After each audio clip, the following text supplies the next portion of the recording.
ಹಂಗೆ ಬಡ್ಕಂಡೆ. ನಾನು 10ನೇ ಕ್ಲಾಸ್ ತನಕ ಓದಿದ್ದೀನಿ. ಈ ಕೆಲ್ಸಕ್ಕೆ ಬಾರ್ದಿರೋನ್ನ ಮದುವೆ ಮಾಡ್ಕೊಡ್ಬೇಡ, 3 ಹೊತ್ತು ಕುಡ್ಕೊಂಡು ಬಿಡ್ಸತ್ತಿರ್ತಾನೆ. ಈ ಕಡೆ ನನ್ನ ನೋಡ್ಕೊಳ್ಳೋದು ಇಲ್ಲ. ಏನ್ ನಿಂದು ಬೆಳಗ್ಗೆ ಸುಪ್ರಭಾತ, ನೆಮ್ಮದಿಯಾಗಿ ಮರೆಯೋಕ್ಕೂ ಬಿಡಲ್ಲ. ಏನಿಲ್ಲ ಕಣಪ್ಪ, ನೀನ್ ದುಡಿಯೋ ದುಡ್ಡೆಲ್ಲ ಕುಡಿಯೋದಕ್ಕೆ ಹೋಗುತ್ತೆ. ನನ್ನ ಎಲ್ ಸಾಕ್ತೀಯ ನೀನು?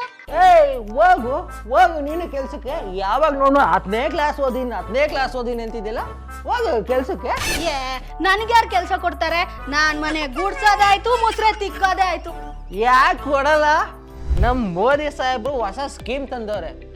ಅದು ಸಖಿ ಯೋಜನಾ. ನೀನ್ 10ನೇ ಕ್ಲಾಸ್ ಓದಿರ್ತಾನೆ, ಮತ್ ಹೋಗು. ಸಖಿ ಯೋಜನೆಯಲ್ಲಿ ಏಜೆಂಟ್ ಆದ್ರೆ ತಿಂಗಳಿಗೆ 7,000 ಕೊಡ್ತಾರಂತೆ. 3 ವರ್ಷಕ್ಕೆ 2,64,000 ಆಗುತ್ತೆ. ನನಗೂ ಕೆಲ್ಸ ಕೊಡ್ತಾರ? ನೀನೊಬ್ಳಿಗೆ ಅಲ್ಲ ಕಣಮ್ಮಿ, ಹೆಣ್ಮಕ್ಳಿಗೆ ಎಲ್ರಿಗೂ ಕೊಡ್ತಾರೆ. ಇದು ಹೆಣ್ಮಕ್ಳಿಗೆ ಅಂತ ಮಾಡಿರೋ ಸ್ಕೀಮು. ನೀವೆಲ್ಲ LIC ಏಜೆಂಟ್ ಆಗಿ ಕೆಲಸ ಮಾಡಿದ್ರೆ ಮೊದಲನೇ ವರ್ಷ 7,000 ಕೊಡ್ತಾರ, 2ನೇ ವರ್ಷ 8,000, 3ನೇ ವರ್ಷ 5,000 ಕೊಡ್ತಾರೆ. ಇದಷ್ಟೇ ಅಲ್ಲ, ಕಮಿಷನ್ ಕೊಡ್ತಾರೆ.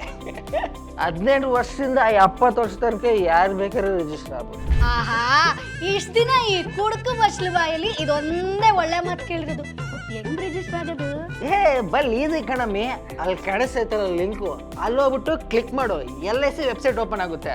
ನಿನ್ನ 10th marks card, Aadhaar card, PAN card, bank account ಆಗಿ ರಿಜಿಸ್ಟರ್ ಮಾಡು.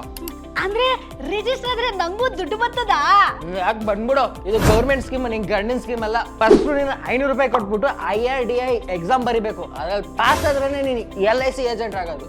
ನೀನು ಒಂದು ಕೆಲಸ ಮಾಡ್ಬಿಡು, ಈ ಎಕ್ಸಾಮ್ಗೆ ಚೆನ್ನಾಗಿ ಓದ್ಕೋ. ನೀನು ಚೆನ್ನಾಗಿ ಓದಿ ಪಾಸ್ ಆದರೆ ಪ್ರತಿ ತಿಂಗಳು 7,000 ರೂಪಾಯಿ ಕೊಡ್ತಾರೆ. ಮನೆ ಖರ್ಚಿಗೆ ಸರಿಯಾಗುತ್ತದೆ. ನಾನು ನಿನ್ನ ಮನೆ ಕೆಲಸದಲ್ಲಿ ಯೂಸ್ ಮಾಡ್ತೀನಿ ಆಯ್ತಾ? ಅಯ್ಯೋ ನನ್ ಮುದ್ದು ಗಂಡ. ಅದಿರ್ಲಿ, ಇದೆಲ್ಲ ನಿಂಗೆ ಹೆಂಗ್ ಗೊತ್ತಾಯ್ತು? ಫ್ರೀಡಮ್ ಆ್ಯಪ್ ಅಲ್ಲಿ ಗೌರ್ಮೆಂಟ್ ಎಲ್ಲಾ ಸ್ಕೀಮು ಹೆಂಗ್ ಪಡ್ಕೊಳ್ಳೋದು ಅಂತ ಕೋರ್ಸ್ಗಳೈತೆ. ಆಮೇಲೆ ನೀವು ಸಬ್ಸ್ಕ್ರಿಪ್ಷನ್ 399 ರೂಪಾಯಿ ಅಷ್ಟೇಯಾ? ಅಷ್ಟೇನಾ? ಬಾ, ನಿಂಗೂ ಡೌನ್ಲೋಡ್ ಮಾಡಿ ಕೊಡ್ತೀನಿ.